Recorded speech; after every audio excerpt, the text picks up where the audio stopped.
izinkinga ezingaka nomhlaba ngamahlombe ami.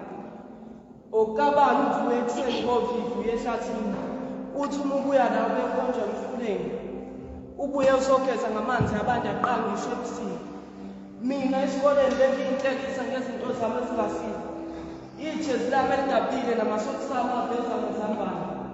Ekubeni ngibe ngikhulelwa imali yezintandane, idliwa ngongqezi. Ezabo izingane umfaniswano zishintsho kwamasokisi ngemali yami. Bese ngizisize lo gogo kamakhelwane ngokuya ngasethuthini ngoba belike kuphela isonto ongaphosanga lutho emlonyeni. Angazi ukuthi uzoba yini njengoba naye eshile kulo magada acabayo ngesonto elidlule. Kanti nomalume nawe lokho engiphefumulisa ngenxa. Usinazi ethele ngokomo kamama. Ngithi uma ngibikela umakhulu aphendule imali. Athi nginamandla ngicapha umfowabo ngenhlamba.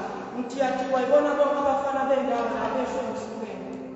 Kuhlelele nje sengibikele isadalawane ngethemba lokuthi umalume ezomfaka amasuku afonele. Ayokhuluma inyama ukuthi balibele bengithulela ingoma yodwa ukuthi basakuphenya lolu daba. Kanti ngesikhathi belibele kuphenya nomalume nakamile ukuphenya sami isiketi. Ezinsukwini ezedlule ngase ngithathe isinqumo sokuyobona udokotela. Wangitshela ukuthi nginezinyanga ezine ngizithwele kanti sengiphendukela esibhedlela sesandulela ngculazi. I-mental health yami ngibuye njengomuntu one-depression. Ngithathe isinqumo sokuqeda konke lokhu buhlungu esengikuthwile ngale ntambo engiyiphethe lapha esandleni. Uma nifice isikhulu sami isilenga ningashayi ngishaye kakhulu ngisadla nhlambani. Balo.